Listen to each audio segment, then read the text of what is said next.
So I think the biggest thing is like Yu-Gi-Oh is expensive, and anyone arguing like no, it's fine or not, no, it is expensive. Everyone agrees, and then the people who are the contra, like are arguing to people who are saying it's expensive, they aren't saying it's not expensive. They are saying actually it's okay that it's expensive, and here's why. And then they give all these reasons, and I basically disagree with like a bunch of those reasons. I think that the pricing level of Yu-Gi-Oh is too high, and there is really no excuses.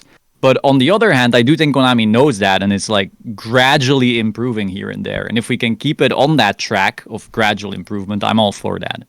Yeah, 100%. Yeah. I do think it's sorry, Fabs. Before I'm sure I feel like you're about to say something, but I do just want to add that it is really interesting. Like that, you say you started out as a Master Duel player and you've moved more to playing the TCG competitively, purely because so many people I know have gone in the opposite like sort of path. Like they started in the TCG, they're like, oh, this is too expensive, got to Master Duel.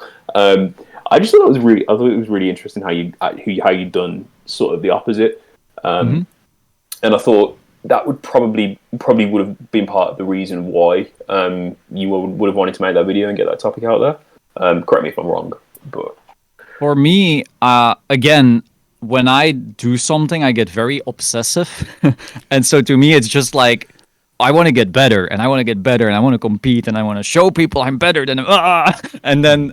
And so just that wanting to prove yourself, I think automatically is more so going to push you to paper, where the infrastructure for tournaments is already properly in place, or at least I feel better in place. You know, if someone's like, I'm going to try to be the most competitive Yu-Gi-Oh player out there, they will get to paper, I think. Because Master Duel, again, they're still trying to tweak things. It's pretty new still. And so to me, it's more so a I want to compete thing rather than a I think paper is better thing. Because if anything, if you just look at the core game, Master Duel has the potential to be more competitive.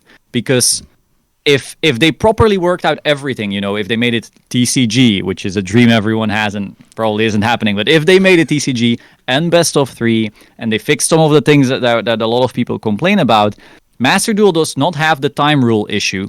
It's just like you have the time, or you either play fast or you don't. A Master Duel doesn't have the potential of cheating, which, you know, is going to be a thing with any trading card game. No one's stacking their Master Duel deck. I mean, if they can, insane. There's no like sharking, like either you broke the rule or you didn't.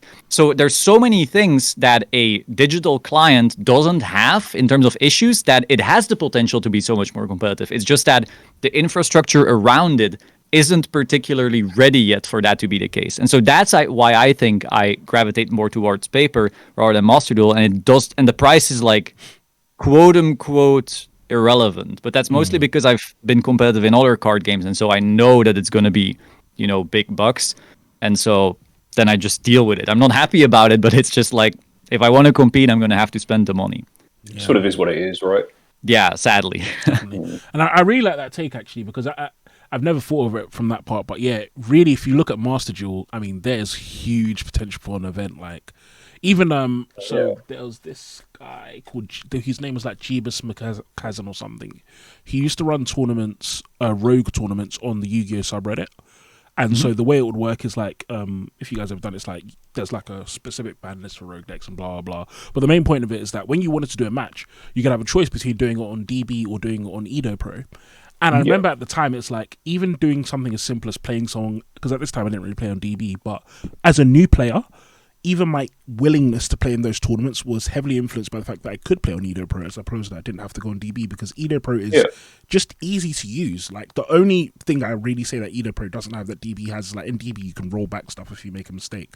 Edo Pro you can't do that.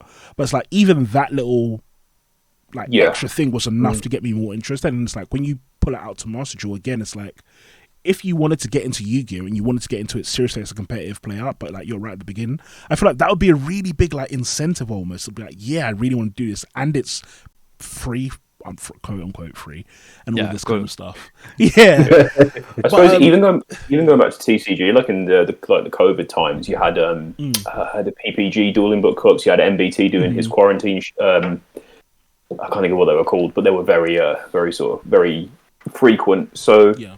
I guess there is an argument for best of both. Yeah, But definitely.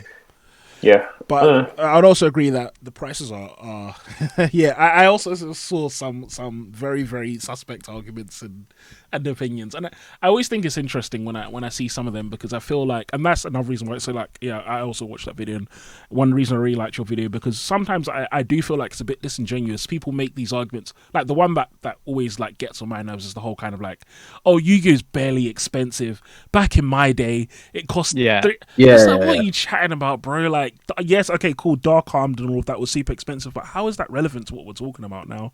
Like, and lots of things. All the other one being that, yes, Yu-Gi-Oh's expensive, but other hobbies are more expensive. And I can say with confidence, like, I'm very organized with my budget and stuff. Yu-Gi-Oh is by far my most expensive hobby. Like, it's not even close. For sure. Yeah, like, I have an Xbox and a PS4. My Rescue Ace deck, I could have bought a PS5 instead. Like, I could have With some games. Yeah, Like, probably. Like, me not having a PS5 is a clear decision. Like, right now, I already know this month, like, I'm dropping about £300 on like bonfires and all of that stuff. Like, so yeah. And people will go like, oh, but for golfing, you need like the best golf club. And I'm like, this golf club is going to last me 5 years. This Rescue Ace core is going to be banned in 4 months. yeah, I've never liked that argument of comparing it to another hobby. I get where the argument comes from, but unless you're comparing it to another hobby that is sort of like that, where you're going to have the sort of rotation of, I suppose,